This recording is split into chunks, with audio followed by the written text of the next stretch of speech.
I thought of picking something not necessarily Irish theme, but then I thought, let's see if we can. There he is. How's it going? How we doing? It's going good. How are you? Good, man. I'm very well. Good to see you again. I'm just checking my setup here. It doesn't look too bad. Light's not perfect, but it's okay. It's all good, man. People tune in for great, man. For your personality. They don't care about the lighting. It's all good. How's it going? How's everything on your end? Yeah, really good. Not sure how much you've been following or not following, but obviously last time we spoke, I had changed. Time for a change. Time for a change, yeah. Super dramatic. So yeah, you can get into it if you want, but I don't know. Did you bring a beer that you wanted to have? I only thought of it last minute, but I was looking at. I have a little. Last minute's better than nothing. What would you say? In the industry I'm in, you always have a couple of little somethings laying around. Right. I was looking around. I actually had. Oh, there's my timer to take. I had to. You guys probably frown upon this, but it wasn't cold, so I put it in the freezer. I know, not ideal, but sometimes you got to do it. So that's my 20-minute timer to take my can out of the freezer. We don't frown on anything. Right? And a beer that I've technically an ale that I've really become fond of over the last few years. A lot of people would say when you feel like you've had your fill of Guinness, this is what they would move on to, especially in Ireland. So I'm going to crack open a lovely can of Smithwick's. Smithwick's, nice. Love a good Smithwick's, man. Not Smithwick's. I know that's okay. Smithwick's. Did we talk about that with you? Is that why you're bringing that up? Because I think I might have told you that story. No, I think like my girlfriend's sister or something. I was drinking these over Christmas. And my girlfriend's sister. But that's going to bring in back a memory. Maybe did you say that the last time? Yeah, man. Because I got like laughed at by a bartender in Temple Bar because I was calling it Smithwick's. He just sort of gave me shit and laughed at me, and like everybody at the bar was kind of like, "Who's this guy saying Smithwick's?" Yeah, I got looks. That's the Irish charm, Irish hospitality. You get laughed at. Which I appreciate, man. They corrected me right away. It was all good. No, it's yeah, that's not great. That's I feel like you said that, and I said it's nearly as bad as taking your Guinness off the counter when it's not been fully poured. Oh, right, yeah.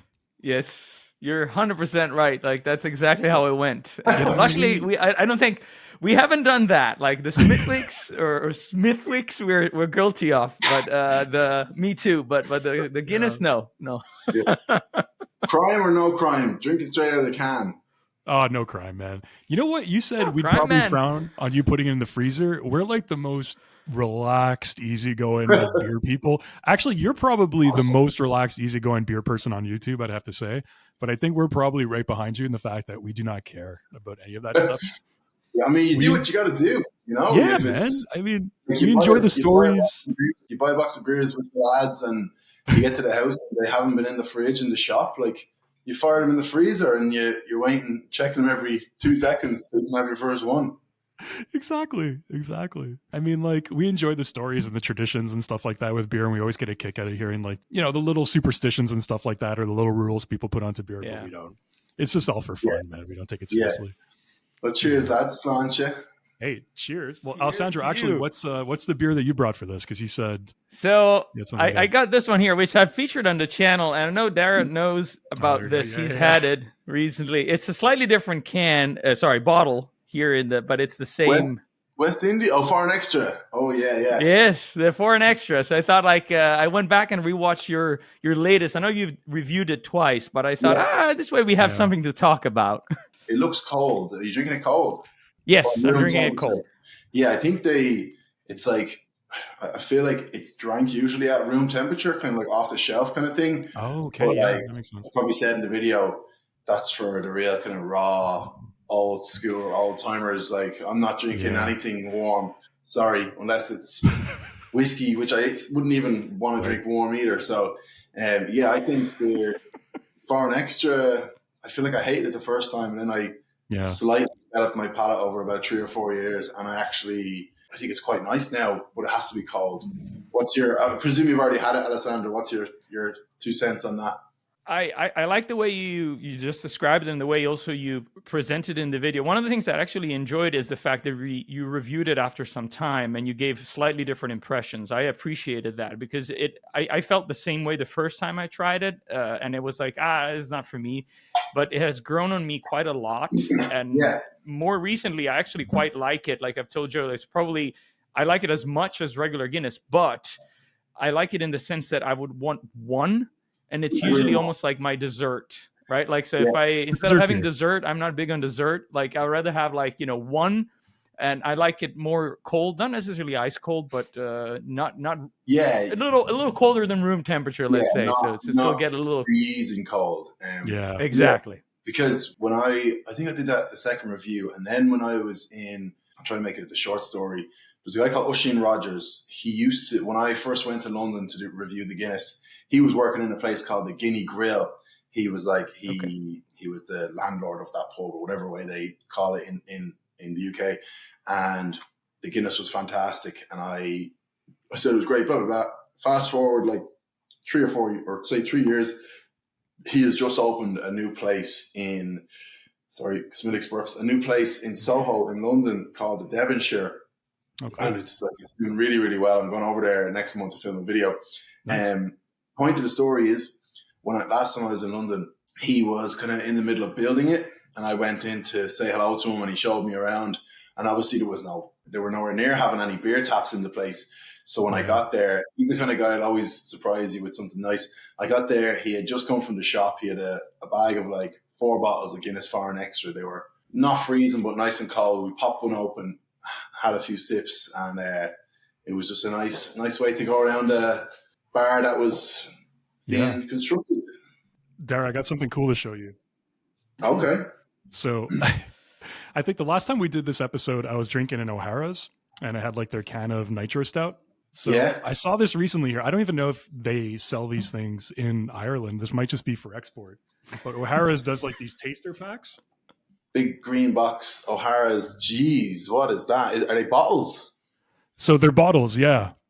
Okay, beautiful. And so what this is kind of like a taster pack. So they have the regular Irish stout, but the bottled version, so not nitro infused. And then they have the extra stout, the O'Hara's extra stout, which I didn't know they made. And then they have the O'Hara's Irish Red, traditional Irish Red. So I think I'm going to try the extra stout, because I know you reviewed the extra stout too at one point. I'm curious to try the O'Hara's extra stout. So that's what I'm going to be drinking today. Yeah. And last time you had just an O'Hara stout. Yeah, it was just like the nitro stout. Oh, yeah. So it was in the can and it had like the widget in and everything. Yeah. And no, this is just a regular bottled extra stout. I'll let you know what I think about this. I wish I could. I can't show you this, but it says in Irish on it. I'm going to mess this up. It says Leanne, so Leann, and then the second word is Follain. Follain. Do you know what that means? How's your Irish?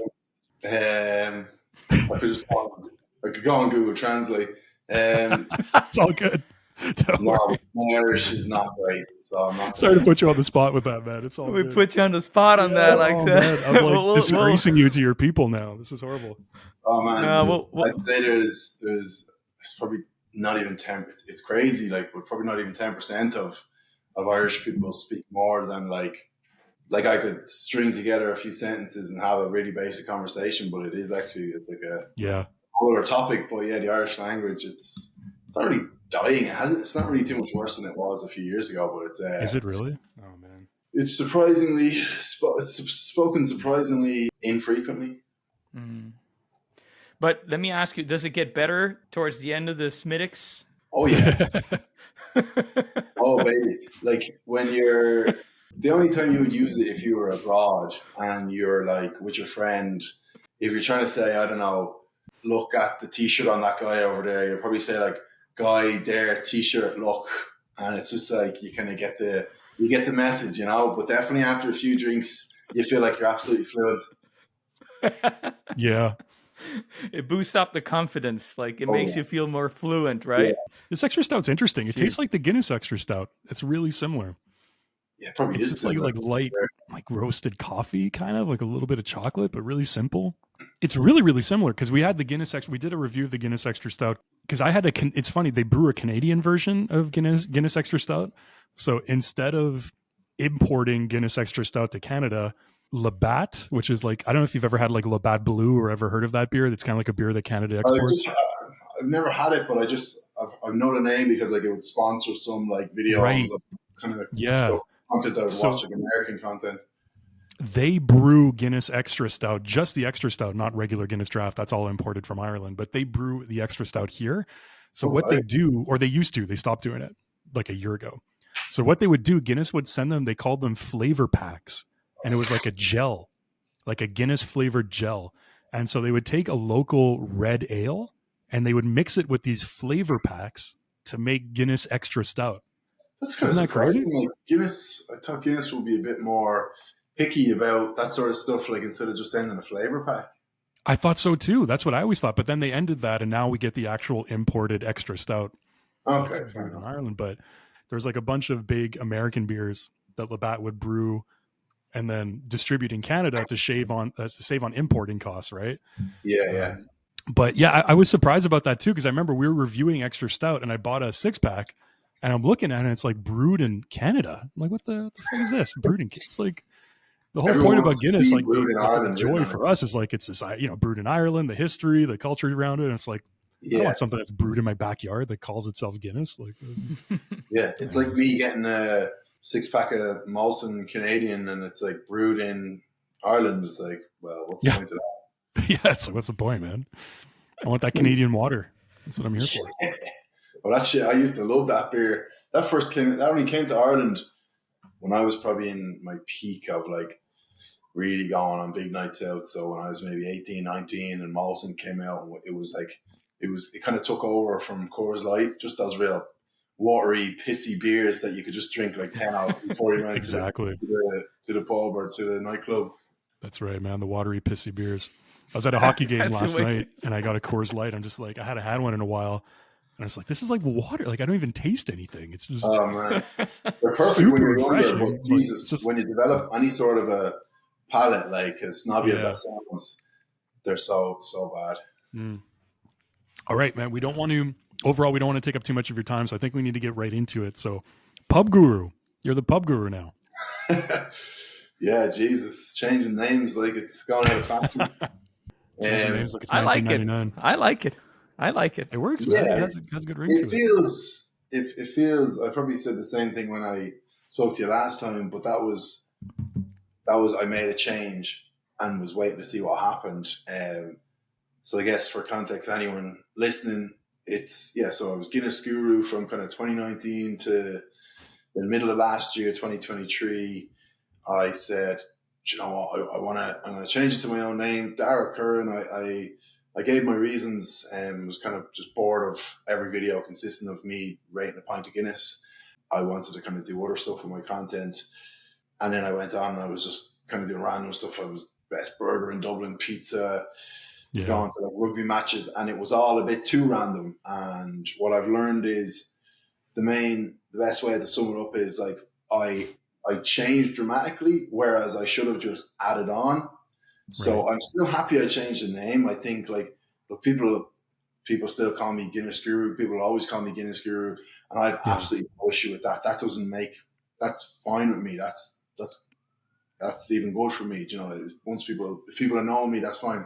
It's more just when like, and people don't want to hear this, but like I'm trying to work with like a brand, or I'm trying to get like, you know, YouTube is great and the channel is great, but I've always said I've got aspirations to maybe do radio, maybe do some TV stuff, or you know, this, that, and the other. And when someone goes onto my page and they see Guinness Guru, not even my name, it's just a bit kind of like doesn't look any way professional. So now it says Dara Curran.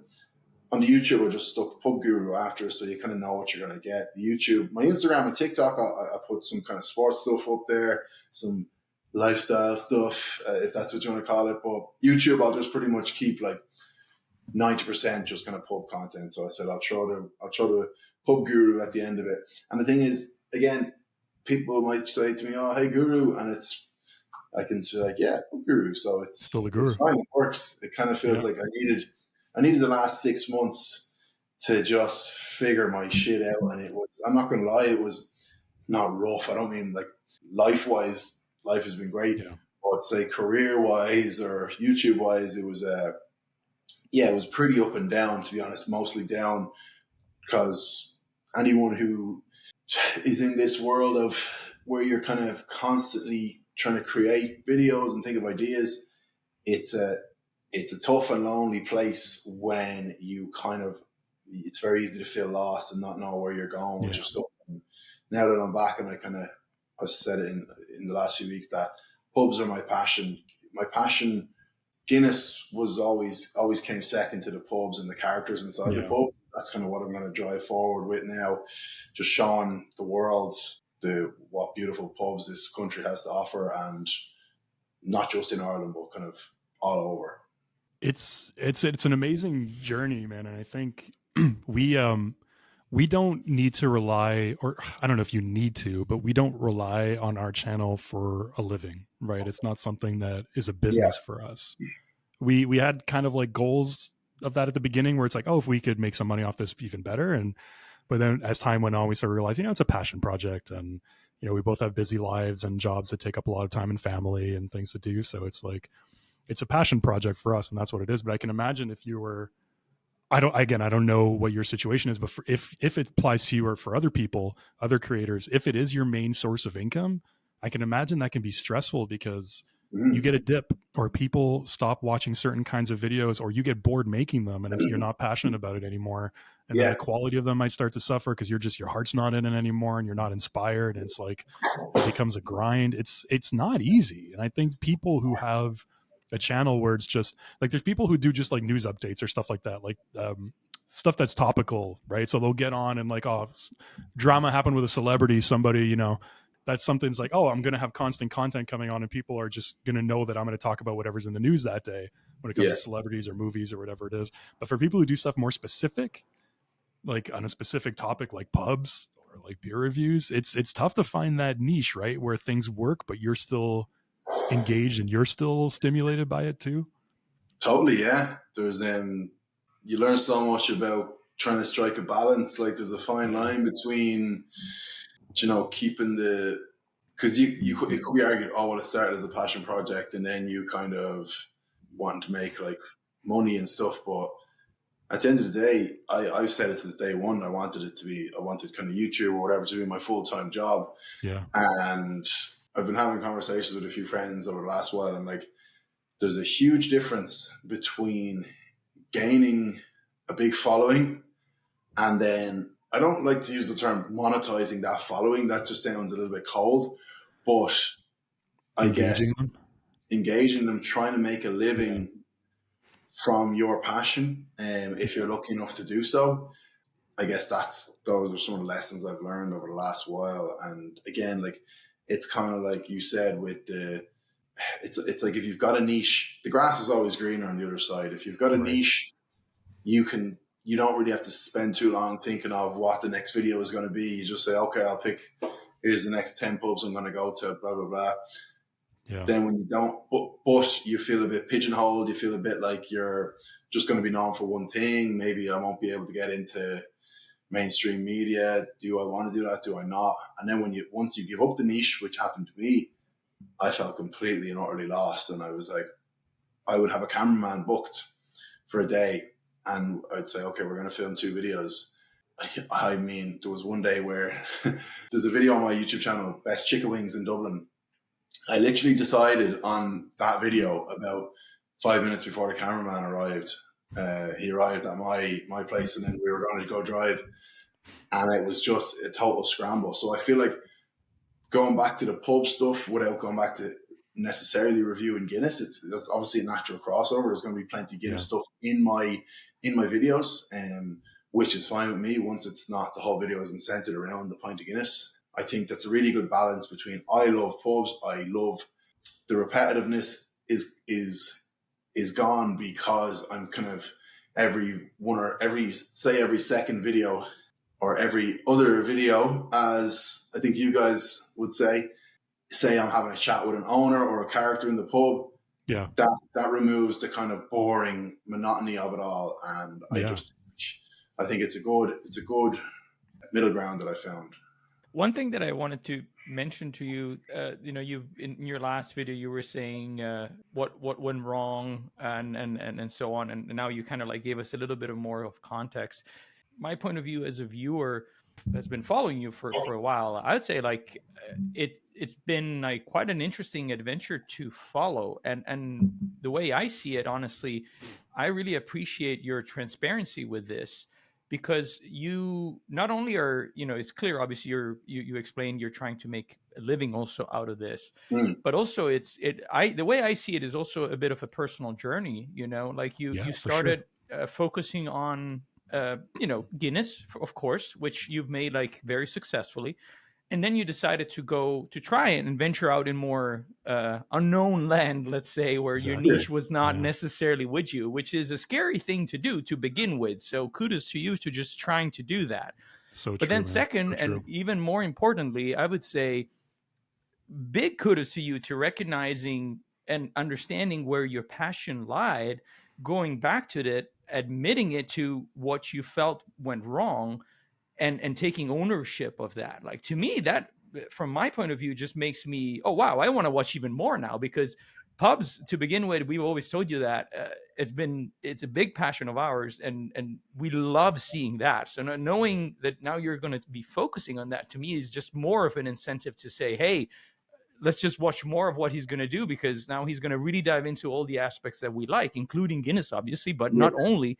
What is the story of the pub, like, which for a foreign person visiting Ireland, to me, has always been like fascinating. And just wanted to say that, like, because I can understand that, like, being not knowing exactly always can be scary. What are the viewers thinking? So just one perspective, like, for me, but appreciate that. Very good job, man. Appreciate that, Alessandro. Yeah, the 2 points on that. Firstly, I've always said, like, if I'm gonna get anywhere in life, or if I'm an old man and I look back and I've had this amazing media career, I think the reason, and you said looking forward, what do you think that guy would say was the main reason he got there? I would say it's the kind of genuine, transparent, authentic attitude. So just, I kind of would typically, it seems like it's kind of every 6 months I'll kind of make one of those videos that's just me sitting down talking to I like to think of a good kind of community vibe to the channel, and we follow along. Yes. Feel like they're part of it or whatever. So I think when I do those videos, people always come and say, look, whatever about the content, blah, blah, blah, you're a good, genuine guy, and we enjoy following along. And that means a lot. And then the second point, you kind of said, like, as a tourist, you like to see more of the kind of intricacies of the pub and stuff. And I think that's one thing as I was doing the Guinness Guru stuff over the years, and you only learn these things when you look back, but people would often comment and be like, show us more of the pub. Like, I'd go in, I'd get like 5 seconds of B-roll, a couple of different cuts of maybe the pint and the taps and the toilet or something, and that would be it. I wouldn't really delve too much into what the pub is about, because, to be honest, I wouldn't know. I'd pick a town on the map, I'd go there, and I like the idea of going in blind, not really having any information, and just rating the Guinness. So it's kind of a natural progression now. It doesn't feel now, oh, I'm just going back to all these pubs and doing the same shit. It feels now, it's like, okay, let's really learn about these pubs. There's an interest there that I don't think Irish people even realise, but there's a huge interest, and luckily it's Irish people watching as well, but there's a huge interest from people outside of Ireland, because we sometimes take for granted the cool, amazing, authentic pubs that we have here. But for maybe the likes of you guys looking in, you're going, oh God, like something we might think is boring. Yeah. People outside of Ireland, like, oh my God, no, I want to know more about that. That's a really cool fact about the pub, blah, blah, blah. So, yeah, like I said before, not to repeat myself, but it just feels like I found a really good mix of a really good feeling going into this year. The videos already, like, typically January is depressing as shit, and already, like, the videos I've released are getting a decent reception. It's not just about the reception, but it's also about how you feel about them. And I'd say that for any up and coming person trying to make YouTube videos, it's like when I blew up on TikTok for mixing Guinness with all sorts of soft drinks, like it was great. I was getting all the followers, but it was because I couldn't go to the pub because it was COVID. But like I didn't feel, I wasn't like, oh, I can't wait to make this next video. So a really good line is good. It's good to draw a line in terms of what you love doing, what you would love to watch, and obviously, if you can get people to watch it as well, then I think that's like the kind of that's the sweet spot, right? The sweet spot, yeah. Yeah. Cheers to that, man. Yeah, cheers to that. Man. Congrats to you for finding that. One of my favorite episodes that you did, and I don't know what it was about it, but I think it's because it encompasses everything that you just talked about. But it was when you went back to John Kavanagh's Gravediggers, and you tried you showed the kitchen, and then you tried the caudal that they made. Yeah. Like that one I thought was so cool because that showed a side of it that, if you watch on YouTube, best Guinness and Dub, everybody goes to Gravediggers, right? And they show they sit in a little booth, they grab a table, they try a pint. But then you didn't know that there was this whole other side to it where the kitchen was, and him talking about the tradition with the food and how, and you see him serving it too and talking about how he makes it. So I don't know if he does it all the time. The story of the cemetery beside it, and yeah, exactly. I remember that episode was amazing. That was this little thank you very much. And mini documentary that was really hands-on and really felt personal, and you felt like you were there and kind of getting a good feel for it outside of the regular. Yeah, they have amazing Guinness, but I really appreciate that, Joe. And it's kind of that documentary style, but not I don't want it to look like it's just taken off the kind of the documentary channel. Do you know what I mean? I want it to be more modern and showing the personality and stuff like that. Yeah. But that's exactly what I mean when I say that stuff Irish people and myself would have thought, no one wants to see that. That's boring. It's just it's not super exciting. But I took a clip from that video of Kieran explaining the history of the Gravediggers, and they would knock on the wall and all. And I put it on TikTok, and you don't think any of the kids on TikTok would care about something like that, and it did quite well. And all the comments are it's actually really interesting, and we'd love to see more of that stuff. So you're kind of oh shit, you're just telling someone's story, Yeah. Power of storytelling, man. That. It's finding those very interesting angles on pubs that for you are probably, like you said, they're just taken for granted because you live there, you've heard them a million times, but we, Joe and I, love these kind of things, and we can tell you exactly that kind of episode there, it would almost prompt us to, I'm pretty sure I'm speaking for both of us, next time we are in Dublin, we definitely want to go to the Gravedigger. I hadn't been, I've been a few times to Dublin, but never visited that pub. Now it's top on the list, need to go there next time I'm there. So, and that's because of you, because you presented it. So, I think you've hit a very interesting area that it's worth exploring and bringing to the next level. Thank you. What do you think of the caudal? Would you try it? Oh man, yeah, 100%. Of course. That looked amazing. Yeah, it's freaking really delicious. Nice. Even just it's just really simple, and I swear my dad used to. I think I said it in the video, but my dad used to, because he's from Dublin, so.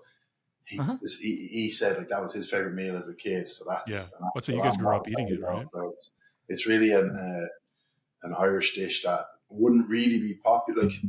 You'd never go to someone's house really now in Ireland. They'd be giving you a bowl of coddle, but real old school inner city Dublin people would dubs, as we call them, the older people. They'd probably be still having it for their dinner.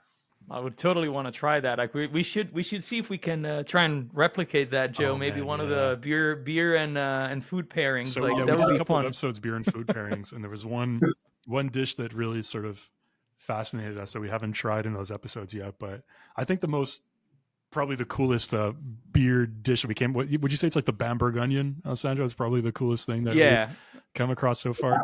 So there's this brewery in Bamberg, Germany, and they're the original. They originated this style of beer making it's called Rush beer, but smoking beer, so smoked beer.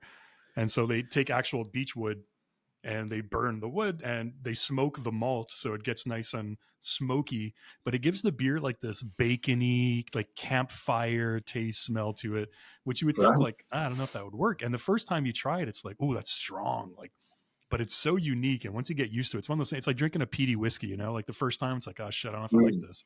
But then you get used to it and you develop a taste for it. Yeah. So, and they have like this medieval building that they still, it's like multiple generations. I think he's what, 6th generation going back, but, and so they still have like this food hall in the building, and they make this thing called the Bamberg onion, which is like they have this giant white onion and they fill it with like meat and just like gravy, and they bake it and they serve that with the beer. And like, yeah, it's kind of reminds me of that, but I've tried making it, not on the channel, and it's pretty tasty. I haven't had the original one, but it's one that I would highly recommend. They have the recipe on the website, and the beer is called Schlenkerla. Actually, let me see. I have a. Oh yeah, so the next thing we got to do is we got to try and make some coddle. Let's see how that goes. That'll be tricky. I don't know. I wouldn't even know. This is done. Yeah, that's what the beers look like. If you ever see it, you know what? If you're looking for like social media content or something quick to do on the channel, you trying one of those beers could, because they're pretty well known in the beer world, especially in Europe, I'd imagine. Okay. Yeah, you trying one of those beers. And you can, if you can't find it, I can tell you in Europe they ship. So it's something that you can actually order from their website. I've looked into it to see if I could get some of their specialty release here to the States, but they don't do that. Within Europe, they do. So I know I could have got them in Italy, but I don't know about Ireland, but check that. Like I think that would be a fun experiment for you. And if not anything, I would love to see your reaction trying one of those. If not anything, send me a picture of it or something on Instagram. 100%, man. Yeah, you know what? It's cool. I think just to wrap up maybe the conversation we're having, I think it's cool to see. Cause I had so many thoughts when you guys were talking. I didn't want to interrupt, but I think you hit the nail on the head, man, when you were saying like those videos, those update videos that you were posting, sort of like talking to people about how things were going. I think if you're following somebody on YouTube, you're following them because you feel a connection to them. You like either their content, or you like them, you like their personality, you like watching them, you like listening to them, right? So if somebody subscribed to your channel, sure, they like the vibe. Maybe they really like Guinness. Maybe they really like pubs. But they're subscribed to the channel because of you, right? So part of like going along with the journey with somebody on social media or on YouTube is seeing their journey and how they change and how they evolve, right? And like, I thought that was so interesting to see you trying different things. And I've seen other YouTubers that I follow go through the same thing. And I find that people evolve, things change. You're not going to be making the same thing over and over again for 20 years, right? So it's like, if you're friends with somebody, if you feel a connection to somebody in real life or virtually through social media or YouTube, it's like you see them grow and you see them change. And that's part of their journey. And then they wind up somewhere else, and then they start making a certain kind of content that's a little different. It's like, that's all part of it. Like, why wouldn't you want to go along for the ride? You know what I mean? Like that's... I definitely, like, with YouTube, that's why, like, YouTube is just so, as crazy as it sounds, YouTube is so special to me because, like, I've always loved watching YouTube. I'm obsessed with YouTube. I'm obsessed with YouTubers. And I find, so if you look at my follower counts across different social media platforms, YouTube is, out of TikTok, Instagram, and YouTube. I think a lot of people would agree it's harder, it's more difficult to get someone to hit subscribe on YouTube than to hit follow on Instagram or TikTok. So much harder. Yeah. And because of that, it's actually a good thing, because the YouTube community have been very like on my TikTok and Instagram. Now, I didn't lose many followers, but I might have dropped, a couple of thousand or something, which in the grand scheme of things didn't really make a difference. It was fine. But on YouTube, it never dropped. People were very kind of understanding. There was a couple of people in the comments saying, look, I'm not into new content. I'll probably stop watching, but I wish you all the best. And I was like, that's totally fine. That's a nice thing to say. And when I post those kind of update videos, everyone is super supportive. So I find, YouTube, that's kind of the only place I would put those videos, because Instagram is great, TikTok is great, but YouTube is where I really feel like the people who are watching they're actually watching like a 10-20 minute video, even if they don't watch it all. They're invested more. Yeah, they're invested more. They actually follow me for me and not just Guinness. And right, that's why I like YouTube. If I had to give up, if I could only keep one, it would definitely be YouTube. Yeah, man. Like, we were doing TikTok for a little while, and it's funny. I stopped it, and I talked to Alessandra about that. I deleted the account because people were starting to find me. Like, so my neighbor at the time, my daughter, I have like a really young daughter, and there was a house 2 houses down, and that was a daycare, like an at-home daycare. And so she was going there for daycare. And she had a lot of kids in the house. She had like foster kids. She had all these young kids that were like under 10 in her house. And they all knew me as being my daughter's dad who would drop her off and pick her up every day. And these little kids were on TikTok. And they started, because of like, TikTok is so sneaky. So because their mom was in my contacts, it would recommend my videos to them. It formed like a relation. And so my videos started popping up in their feed, like me drinking a beer and talking about beer. And this is like an 8-year-old kid. And they're like, oh, look, it's Amelia's dad. Like, what's he doing? What's he drinking? Right? What's he talking? And I'm like, I can't, that's too weird. And so I had to delete it. But we would, if I posted a video on TikTok, like some of them, we had one where we were talking about, God, it was something why to are do. stouts popular in Ireland? Yeah, why are stouts popular in Ireland? We did a little like YouTube video about that, talking about like different theories, and that got like 50,000 views on TikTok, like really, really quickly. Whereas the YouTube video has like 1,000, but on TikTok it exploded. So we were getting the views, but that wasn't converting to followers, and that wasn't converting back to YouTube. And so it was kind of like this sort of quick, like they're there, they see your video, they might like it, but then they're gone. And even if they follow you on TikTok, they might not see your comment or like another one of your videos again. You're just kind of like lost in the algorithm a little bit. Totally. Oh, I could not agree more. Like, that is such a perfect way to sum up TikTok. And that is by no means me bashing TikTok. I think TikTok is an absolutely phenomenal platform, arguably the best we've ever had in terms of like as an overall platform. But when people see, like, for example, I started TikTok in summer 2020 because I had a couple of videos that had done well on Instagram, and I was at home. There was nothing else I couldn't go to pubs. I was mixing Guinness with a couple of random things, and I said, all right, why not? I put 3 videos on TikTok. I had like 2,000 followers overnight, and I had 300,000 followers within about 2 months. And I was like, oh my God, this is so great. I'm going to be so rich. I'm so famous. Like, lots of people knew me in the street and all this sort of stuff. And then I kind of quickly realized, like you just said, Joe, it's people will give it a quick like. They might see you on the street to go, oh, there's that guy. And that's it. Like, that's all you are. Whereas YouTube, people who follow you on YouTube will come up and say, oh my God, man, I've watched a good few of your videos and I really enjoyed them. And and I saw you went to this place. Whereas someone, if someone like shouts at you on the street because they know you from TikTok, they'll just like, oh, Guinness, and it's not exactly.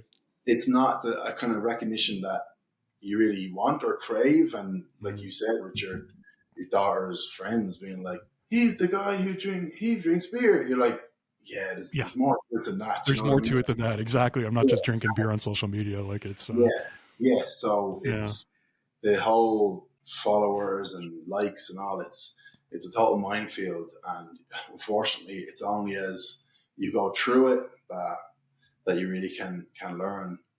It's an interesting conversation we've had here. Like, we went through a few different social medias, like in perspective, but I like your take on ultimate view, let's say the type of viewers behind the platform, which I think is what's interesting. It's almost like the viewers on YouTube are more interested in the person and the connection and the journey, which is which to me is like you said, I'm very fascinated with YouTube because of that. Like, I like following, and when I subscribe to a channel is because I'm interested not only in the channel itself and the content that it's producing, but a lot of times also with the person behind. Like in your case, like if in 6 months you were to come out and say like, I'm going to change the direction a little bit, no, I'm going to be excited to see, because I am curious to see where you're going to take us next. Like, so it's a journey, right? Like, and I think it's difficult to communicate in a 30-second span, in a TikTok video or a reel or a short.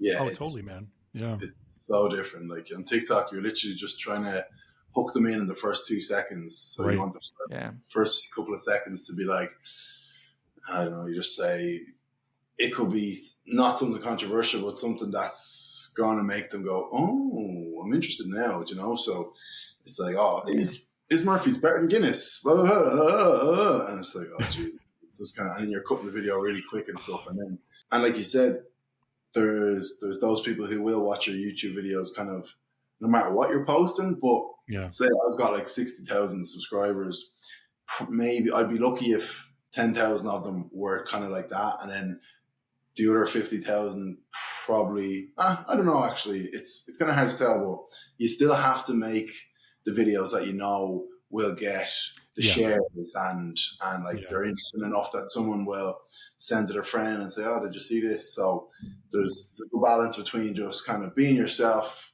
keeping the genuine followers and fans in quotations happy, and then having those videos every once in a while, like the Conor McGregor stout, or of course, this better than this, the little kind of taglines that you know will get a couple of eyes.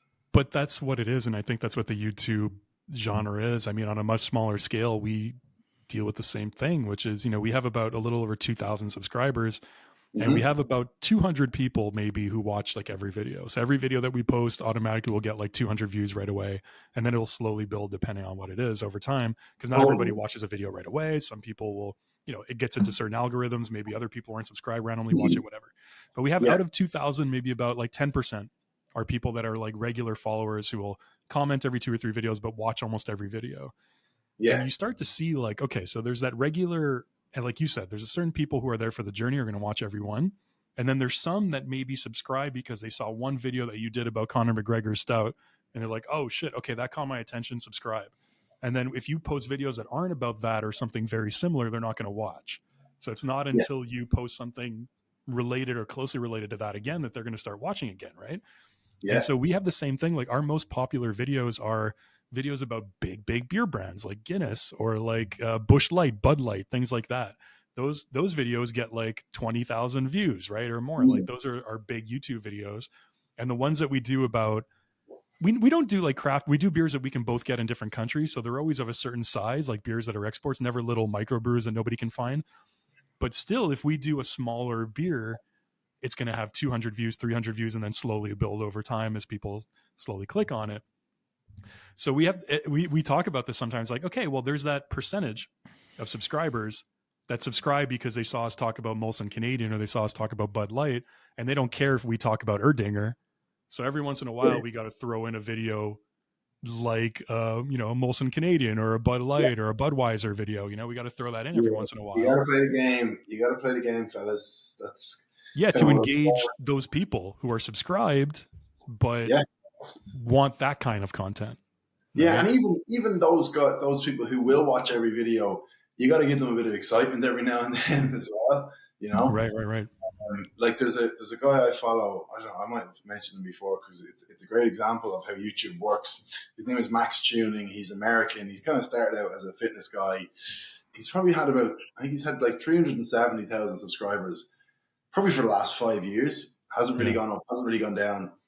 Consistently gets probably 50 to 100,000 views on his videos, and his videos, like, it's never anything that's gonna go viral or that's gonna like hook people in. It's literally he's running he started a business, he has a dog, he has a girlfriend, he has a nice house, and it's just his day to day. And I purely follow him because of his personality. He's pretty wacky, he's pretty out there. I find him hilarious. Some people will find him really annoying. He could make a video where he's literally sitting down talking to the camera for half an hour, or he's doing the most exciting thing ever for half an hour, and I'll watch every single video. And I actually think he's the only YouTuber who I would watch every single video of. And you connect with some people and you don't connect with other people. And like that, he's got his base of, you know, maybe 20%, 25% of his subscribers, and they're watching every single video. And then maybe he'll do a video every so often, like where he proposes to his girlfriend, and that gets, you know, 200,000-300,000, and then you're just back to normal. So yeah, the game of YouTube is crazy. It's easy to look at it and think you're not doing well, but at the end of the day, if you've been consistent at it, you've grown a little bit or a lot. I think it's a great kind of thing to even take into the rest of your life. It's like there's discipline comes into it, you know, even if it's drinking beer, like there's discipline to uploading consistently every week, blah, blah, blah. Filming the videos when you're not really too bothered. And I think regardless of numbers. It's if you're kind of regularly posting on YouTube, I think it's a pretty cool thing. Mm-hmm. No, definitely. Derek, I get it. We don't want to take up too much of your time. Thanks so much for joining us, man. On the recording here, dude, it was always a pleasure. Thanks for popping in and having a beer along with us. Thank you, lads. Pleasure as always. I feel like I take my maybe biannual slot on the podcast. I'm happy to pop on every 6 or so months. It's a pleasure having you. Thanks for doing that, man. Like it's we really value your friendship in a way. Like even we haven't really met like in person, but it's we like following you, and it's really a pleasure having you and chatting with you. Yeah, and I think our viewers do too. Every time we post an episode with you, there's always people always comment on them and say like, "Oh, it's so great seeing you two guys together." And there's kind of like not a big one, but there's at least a little overlap in our viewership because people always comment like, "Oh, my 2 favorite beer YouTubers," or like one person even said my 2 favorite personality-driven beer YouTubers. So one person said that coming together on a podcast. So like, there's a bit of a little tiny bit of an overlap there, so people appreciate it. So it's always a good time. And I genuinely enjoy it because on one hand, it's like, oh my god, it's been 6 months already. And then on the other hand, it's great for me. It's like like a therapy session, and I get to it's like a sort of brainstorm. We're beer therapists, man. That's what we do. Yeah, it's beer like counselors. Have a beer with a couple of lads. Feels like a couple of mates, and you're just like, I kind of say, oh yeah, so that's what I did over the last 6 months, and I wonder what I'll be. It nearly like motivation. It's like I want to have some good videos in the bank and stuff by the time I talk to the lads next, so we have more stuff to talk about and blah blah blah. So I think it's good for both sides, and it's great that if the audience enjoy it too, then that's a bonus. Yeah. Well, speaking of which, like then I'm just before we let you go, it brings up a question. Now that you're the pub guru, well, we like to call this the Beer Brackets pub. So I take it like it's a positive experience for you to visit the Beer Brackets pub. Like it's this virtual place that doesn't exist. Got random shit on the walls. Yeah, the whole thing. 100%. Yeah, no, it's Beer Brackets pub. It's as virtual as it is, it's always a pleasure, and I like every time I go on, I'm like, geez, I need to get some. One day I'll do it from because you see like my YouTube background, that's in my place, so I'm never there when we do these calls because it's always in the evening. But next time I might make it my business to be over there, and we can really make it look like a pub. Yeah, man. That'd be great. It's always a pleasure, man. Everybody, Thank you. Seriously, always a pleasure, man. Cheers. All right, until next time. Thank you.